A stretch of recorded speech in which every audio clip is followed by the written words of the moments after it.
നസർ കഴിഞ്ഞ കാൽ നൂറ്റാണ്ട് കേരളത്തിൽ ഏറ്റവും അധികം ആദരവും വിലയുമുണ്ടായിരുന്നൊരു നേതാവായിരുന്നു NSS general secretary Sukumaran Nair. NSS എന്ന കേരളത്തിലെ ഡോമിനൻ്റ് സൊസൈറ്റിയുടെ പരമാധികാരി എന്ന നിലയിൽ എല്ലാവരും ആദരവോടെ കണ്ടിരുന്നു. അല്പം മുൻചുണ്ടിയും അഹങ്കാരവുമൊക്കെ ഉണ്ടെങ്കിലും നായർ സമുദായത്തിൻ്റെ താല്പര്യവും അയ്യപ്പനോടുള്ള ഭക്തിയും സുകുമാരൻ നായർക്ക് ആദരവ് കൽപ്പിച്ചു കൊടുത്തു.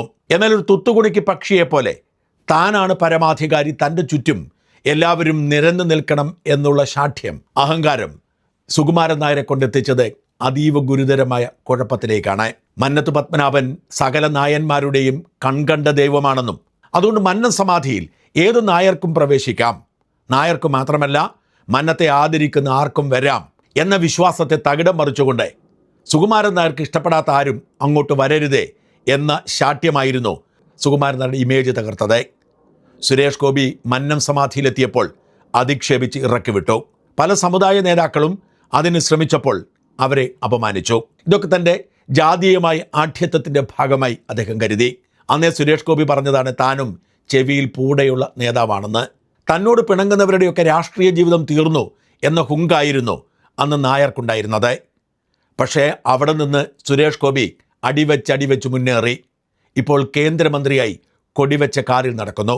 കഴിഞ്ഞ ദിവസം സുരേഷ് ഗോപി പെരിനയിൽ ശുദ്ധീകരണം വേണം എന്ന് പറഞ്ഞത് വെറുതെയല്ല. എന്നിട്ടും പാഠം പഠിക്കാതെ അഹങ്കാരത്തോടുകൂടി സുകുമാരൻ നായർ പ്രതികരിച്ചത് ആദ്യം അമ്മയെ ശുദ്ധീകരിക്കട്ടെ എന്നൊക്കെ പറഞ്ഞ് സ്വയം ഇളിഭ്യനായാണ്.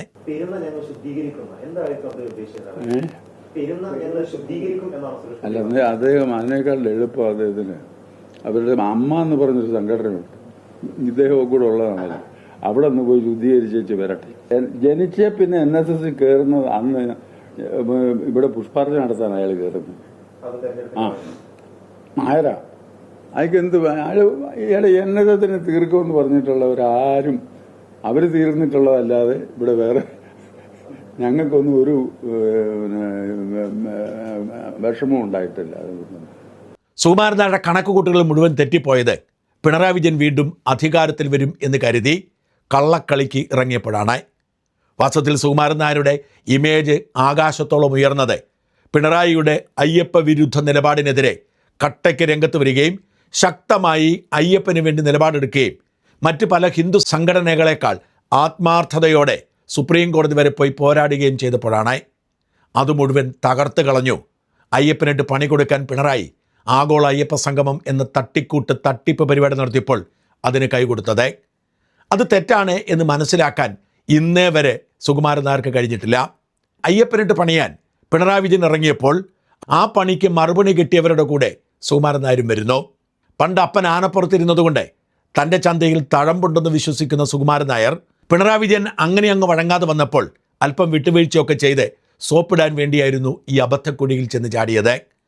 എന്നിട്ട് പിണറായിയെ ജയിപ്പിക്കാൻ വേണ്ടി ആഹ്വാനം നടത്തുന്നു, പിണറായിയെ സൂചിപ്പിക്കാൻ വേണ്ടി പ്രസ്താവനകൾ നടത്തുന്നു. ഇനി അഥവാ UDF അധികാരത്തിൽ വന്നാൽ തന്നെ വണങ്ങുന്ന ആരെങ്കിലും ആയിരിക്കണം മുഖ്യമന്ത്രി എന്ന് കരുതി VD സതീശനെതിരെ രംഗത്ത് വരുന്നു. അഹങ്കാരം കാണിക്കുന്ന ഒരു സമുദായ നേതാവിൻ്റെയും തിണ്ണ നിരങ്ങാൻ മടിയുള്ള നേതാവാണ് സതീശൻ. അതുകൊണ്ട് തന്നെ സതീശൻ സുകുമാരൻ നായർക്ക് പുല്ലുവിലയാണ് കൊടുത്തത്. താനൊരു ഭക്തനായ നായരായതുകൊണ്ട് തന്നെ സുകുമാരൻ നായരുടെ അഹങ്കാരത്തിന് കീഴടങ്ങേണ്ടതില്ല എന്ന് സതീശൻ തീരുമാനിക്കുന്നു. അങ്ങനെ ഒരാൾ മുഖ്യമന്ത്രി ആവില്ല എന്ന് വാശിയിൽ സുകുമാരൻ നായർ പരസ്യമായി സതീശൻ്റെ രംഗത്ത് വരുന്നു. പക്ഷേ തെരഞ്ഞെടുപ്പ് കഴിഞ്ഞപ്പോൾ സുകുമാരൻ നായരുടെ സകല കണക്കുകൂട്ടലും തെറ്റുന്നു. പിണറായിയും പിണറായിസ്റ്റുകളും ഓടിയൊളിക്കുന്നു. UDF അധികാരത്തിൽ വന്നപ്പോഴും സുകുമാരൻ നായർക്ക് വില കൊടുക്കാത്ത സതീശൻ തന്നെ മുഖ്യമന്ത്രിയായി.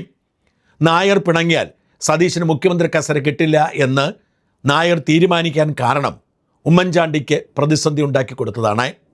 മര്യാദയ്ക്ക് ജനക്ഷേമ പ്രവർത്തനങ്ങളുമായി മുമ്പോട്ട് പോയ ഉമ്മൻചാണ്ടിയെ മുൾമുനയിൽ നിർത്തിക്കൊണ്ട് അന്ന് സുകുമാരൻ നായർ നടത്തിയ പ്രസംഗം ആത്മാഭിമാനമുള്ള ഒരു മലയാളി മറക്കില്ല. കേന്ദ്രം എന്നോട് പറഞ്ഞു, രമേശ് ചെന്നിത്തലയാണ് ഭൂരിപക്ഷ സമുദായത്തിന്റെ താക്കോൽ സ്ഥാനങ്ങളിൽ ഭൂരിപക്ഷത്തെ പ്രതികരിച്ച് കാണുന്നത് ഉണ്ടായിരിക്കും എന്ന് കേന്ദ്ര നേതൃത്വം എനിക്ക് ഉറപ്പ് തന്നാൽ ഞാൻ എന്നെ ഏൽപ്പിച്ച ആളിന്റെ കാര്യം ഞാൻ അവിടെ പറഞ്ഞത്. നോക്കൂ, ഉമ്മൻചാണ്ടി മന്ത്രിസഭയിലെ മന്ത്രിമാരെ മുമ്പിൽ നിർത്തിക്കൊണ്ട് മുഖ്യമന്ത്രിയെ വെല്ലുവിളിച്ച് രമേശ് ചെന്നിത്തലയ്ക്ക് താക്കോൽ സ്ഥാനം കൊടുത്തേ മതിയാവൂ എന്ന് ആജ്ഞാപിക്കുകയായിരുന്നു സുകുമാരൻ നായർ. അന്നത്തെ രാഷ്ട്രീയ സാഹചര്യത്തിൽ മറ്റൊരു വഴിയുമില്ലാത്തതുകൊണ്ട് ചെന്നിത്തലയെ ആഭ്യന്തരമന്ത്രിയാക്കി. അതിനുശേഷം നടന്നതൊക്കെ എല്ലാവർക്കും അറിയാം. അത്തരം ആജ്ഞകൾ നടപ്പിലാക്കി ശീലിച്ച സുകുമാരൻ നായർക്ക് കഴിഞ്ഞ 10 വർഷം അത്ര എളുപ്പത്തിൽ അത് സാധിക്കുമായിരുന്നില്ല. ഇനിയും ഇത് ആവർത്തിക്കാൻ വേണ്ടിയാണ് വി ഡി സതീശൻ മുഖ്യമന്ത്രി ആവരുതെന്ന് ആഗ്രഹിച്ചത്. പക്ഷെ ആയിപ്പോയി. സുകുമാരൻ നായർക്ക് ഒരു വിലയും കൊടുക്കണ്ട എന്ന് സതീശൻ തീരുമാനിച്ചു. അപ്പോൾ ചിലരൊക്കെ ചോദിക്കും, പിന്നെന്തിനാണ് പാണക്കാട് പോകുന്നത്? പിന്നെന്തിനാണ് സമസ്ത നേതാക്കളെ കാണുന്നത്? പിന്നെന്തിനാണ് മെത്രാന്മാരെ കാണുന്നത്? അവിടെ ചില പ്രശ്നങ്ങളുണ്ട്. ഈ സമസ്തയോ പാണക്കാട് തങ്ങളോ മെത്രാന്മാരോ സതീശിനെതിരെയോ UDF-നെതിരെയോ പരസ്യമായി ഒരു നിലപാടുമെടുത്തിട്ടില്ല. സതീശിനെ പച്ചയ്ക്ക് തെറി വിളിച്ചിട്ടില്ല. മാത്രമല്ല, സന്ദർശിച്ചതൊക്കെ തെരഞ്ഞെടുപ്പിന് മുൻപും മറ്റെന്തെങ്കിലും സാഹചര്യത്തിലുമാണ്. അത്തരമൊരു സന്ദർശനത്തിന് സതീശന് ഇപ്പോഴും മടിയൊന്നുമില്ല. വെള്ളാപ്പള്ളി നടേശൻ മുട കളഞ്ഞ് കാണാൻ താല്പര്യം കാണിച്ചപ്പോൾ വി ഡി സതീശൻ നിന്നുകൊടുത്തു. വെള്ളാപ്പള്ളിയുടെ മകനും അവിടെ എത്തി. അതുകൊണ്ടാണ് സതീശൻ പറഞ്ഞത്, താൻ മുഖ്യമന്ത്രിയാണ്, ആര് വന്നാലും താൻ കാണും. അത് വെള്ളാപ്പള്ളി നടേശനാണെങ്കിലും സുകുമാരൻ നായരാണെങ്കിലും ശശികല ടീച്ചറാണെങ്കിലും. എൻ്റെ പ്രൈവറ്റ് സെക്രട്ടറിയെ വിളിച്ചിരുന്നു. എന്നെ ഫോണിൽ കിട്ടാണ്ട് ഞാൻ ബജറ്റിൻ്റെ തയ്യാറെടുപ്പിൻ്റെ സമയത്ത് എൻ്റെ അടുത്ത് ഫോൺ ഉണ്ടായില്ല, ഞാൻ മാറി നിൽക്കുകയായിരുന്നു. അദ്ദേഹം വിളിച്ചെന്ന് പറഞ്ഞപ്പോൾ ഞാൻ അദ്ദേഹത്തെ തിരിച്ചു വിളിച്ചു, വളരെ കോഡിയലായിട്ട് സംസാരിച്ചു.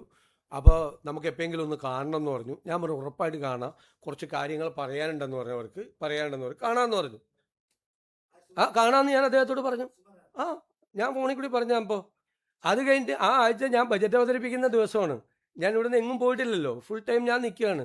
പക്ഷെ ബജറ്റ് അവതരിപ്പിക്കുന്നതിന് മുമ്പ് തന്നെയാണെന്ന് തോന്നുന്നു. 2 ദിവസം കഴിഞ്ഞപ്പോൾ ഇങ്ങനെ നിങ്ങൾ വാർത്ത, എനിക്കറിയില്ല അദ്ദേഹം പറഞ്ഞാണോ പറഞ്ഞില്ല എന്നറിയില്ല, ഒരു യോഗത്തിൽ ഞാനിങ്ങനെ ഇത് കൊടുത്തില്ല എന്നും പറഞ്ഞു. അദ്ദേഹം പറഞ്ഞായിട്ട് ഞാൻ കണ്ടില്ല, വാർത്ത വരുന്നത് ഞാൻ കണ്ടു. ഞാൻ അദ്ദേഹത്തോട് പറഞ്ഞു, ഞാനിപ്പോൾ ഇത് നിങ്ങൾ കേട്ടോ, തുഷാർ വെള്ളാപ്പള്ളി അദ്ദേഹം എന്നെ കാണണമെന്ന് പറഞ്ഞു.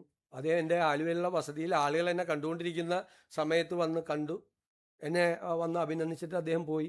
അതിനും വന്ന് ആരോപണം. അതിനെന്താ, ഞാൻ തുഷാർ വെള്ളാപ്പള്ളി വരുമ്പോൾ തുഷാർ വെള്ളാപ്പള്ളി വരാൻ പാടില്ല എന്ന് പറയാമോ? ഞാൻ പറയാൻ പാടില്ലല്ലോ. ആര് വന്ന രാജീവ് ചന്ദ്രശേഖർ അദ്ദേഹം എന്നെ വന്ന് മുഖ്യമന്ത്രിയുടെ ഓഫീസിൽ വന്നാണ്. അദ്ദേഹം MLA കൂടിയല്ലേ. അദ്ദേഹത്തിൻ്റെ നിയോജകമണ്ഡലത്തിലെ കുറേ കാര്യങ്ങൾ എൻ്റെ അടുത്ത് കൊണ്ടു തന്നു. ഇവരൊക്കെ ആയിട്ട് നമ്മൾ കാണണ്ടേ? ജനപ്രതിനിധികളായിട്ടും രാഷ്ട്രീയ നേതാക്കളായിട്ടും സംഘടനയുടെ ആളുകളായിട്ടും എത്രയോ സാമുദായ സംഘടനകളാണ് വരുന്നത്, എത്രയോ ബിഷപ്പ്മാരാണ് ഇവിടെ വരുന്നത്. സമസ്തയുടെ നേതാക്കന്മാർ കഴിഞ്ഞ ദിവസം വന്നു കണ്ടിരുന്നു. അവർക്കൊക്കെ അവരുടേതായ മേഖലകളിലെ പ്രശ്നങ്ങൾ, അവരുടെ സാമൂഹ്യ പ്രശ്നങ്ങൾ, സ്ഥാപനങ്ങളുടെ പ്രശ്നങ്ങൾ, ഇതൊക്കെ നമ്മളോട് പറയാനുണ്ടാവും. അതുണ്ടാവും സ്വാഭാവികമായിട്ട്. അതിനെന്താ? പക്ഷേ ഇത് സുകുമാരൻ നായരെ ചൊടിപ്പിച്ചു. തന്നെ തുഷാർ വെള്ളാപ്പള്ളിയെ പോലെ രാജീവ് ചന്ദ്രശേഖരെ പോലെ കണ്ടാൽ മതിയോ? താനൊരു മഹാനല്ലേ? താൻ നായർ സമുദായത്തിൻ്റെ പോപ്പല്ലേ? അതുകൊണ്ട് തൻ്റെ അടുത്ത് വന്ന് കാണേണ്ട ബാധ്യതയില്ലേ എന്നാണ് നായരുടെ ചോദ്യം. അതുകൊണ്ട് പൊട്ടിത്തെറിച്ചുകൊണ്ട് എൻ്റെ ഫോട്ടോയായിരിക്കും കണ്ടത്, ഇനി ഞാൻ ഇല്ല എന്ന് പറഞ്ഞ് രംഗത്ത് വന്നു. ഒരിക്കലും NSS ഇങ്ങനൊരു അനുഭവം ഉണ്ടായിട്ടില്ല. ആദ്യം വിളിച്ചപ്പോഴാണ് വിളിച്ചത്, പിന്നെ വിളിച്ചില്ല. അത് ഒരു കാര്യം ഞായറാഴ്ച അവിടെ എറണാകുളത്ത് ഞാൻ വരുന്നുണ്ട്, അന്നേരം കാണാമെന്ന് പറയാൻ പറഞ്ഞു. അദ്ദേഹം ശ്രമിച്ചു കേട്ടോ, നമ്മളില്ല, നമുക്ക് അദ്ദേഹത്തിൻ്റെ കോളും വേണം. സതീശൻ കമാന്നൊരക്ഷരം പറഞ്ഞില്ല. സമുദായ നേതാവ് എന്ന നിലയിൽ പരസ്യമായി അധിക്ഷേപിക്കേണ്ടതില്ല എന്നതാണ് സതീശൻ നിലപാട്. അതേസമയം ഏത് ശത്രുവിനും തന്നെ വന്ന് കാണാം, അതൊരു കുഴപ്പവുമില്ല. അപ്പോയിൻമെൻറ്റ് പോലും എടുക്കാതെ ആളുകൾ ചെന്ന് കാണാറുണ്ട്. പക്ഷേ അങ്ങ് മാറ്റിവെക്കണം. സംസ്ഥാനത്തിൻ്റെ മുഖ്യമന്ത്രി സതീശനാണ്, അല്ലാതെ സുകുമാരൻ നായരല്ല. രമേശ് ചെന്നിത്തലയെ മുമ്പിൽ നിർത്തി താക്കോൽ സ്ഥാനത്തിന് ഉത്തരവിടുന്ന പഴയ രാഷ്ട്രീയ സാഹചര്യമല്ല ഇപ്പോഴത്തേതെന്ന് സുകുമാരൻ നായർ ഇനിയെങ്കിലും മനസ്സിലാക്കുക. സമുദായത്തിൻ്റെ കാര്യമാണ് സുകുമാരൻ നായർ നോക്കേണ്ടത്. സമുദായ താല്പര്യം ചോദിച്ചു വാങ്ങുകയും ചെയ്യാം. എന്നാൽ സംസ്ഥാനത്തിന് മുഖ്യമന്ത്രിയെ ആദരവോടെ കാണുക, അല്ലാതെ മുഖ്യമന്ത്രി തൻ്റെ കാൽക്കീഴിൽ വന്ന് കാലിൽ നിൽക്കണം എന്ന് ശാഠ്യം പുലർത്തരുത്. സുകുമാരൻ നായർ അത്ര വായിട്ടലച്ചിട്ടും ജനങ്ങൾ സതീശനൊപ്പം നിന്നു എന്നത് മനസ്സിലാക്കിയെങ്കിലും സുകുമാരൻ നായർ തെറ്റിദ്ധരുത്തുക. സാക്ഷാൽ അയ്യപ്പനിട്ട് ചൊറിയാൻ പിണറായി വിജയനോടൊപ്പം കൂടിയപ്പോൾ തുടങ്ങിയതാണ് സുകുമാരൻ നായരെ താങ്കളുടെ ഗതികേട്. അത് സതീശനിലൂടെ ഇപ്പോഴും വന്നുകൊണ്ടിരിക്കുന്നു. പൊട്ടിത്തെറിച്ചിട്ടോ ഇനി കാണില്ല എന്ന് പറഞ്ഞിട്ടോ ഒരു കാര്യവുമില്ല. താങ്കളുടെ സമുദായത്തിൻ്റെ വിഷയങ്ങൾ താങ്കൾ മുഖ്യമന്ത്രിയെ കണ്ട് ബോധ്യപ്പെടുത്തിയില്ലെങ്കിൽ നഷ്ടം സമുദായത്തിനാണ്. അതിന് തന്നെ കിട്ടില്ല എന്ന് പറഞ്ഞ് മാറി നിന്നാൽ സമുദായ നേതൃത്വം തിരുത്തുന്ന കാലം വരും. ഇപ്പോൾ തന്നെ സമുദായത്തിലെ മഹാഭൂരിപക്ഷം ആളുകളും സുകുമാരൻ നായരുടെ അഹങ്കാരത്തിൽ അതൃപ്തനാണ് എന്ന് മറക്കരുത്. അടിസ്ഥാനപരമായി നന്മയുള്ളൊരു മനുഷ്യനാണ് സുകുമാരൻ നായർ. വലിയ സമുദായ സ്നേഹിയാണ്, നല്ല ദൈവവിശ്വാസിയാണ്. പക്ഷെ ആകെയുള്ള കുഴപ്പം അഹങ്കാരവും ധാർഷ്ട്യവുമാണ്. ആ അഹങ്കാരവും ധാർഷ്ട്യവും കൂടി ഒഴിവാക്കിയാൽ സുകുമാരൻ നായർക്കും NSS എന്ന മഹാപ്രസ്ഥാനത്തിനും നല്ലതാകും എന്ന് മനസ്സിലാക്കുക.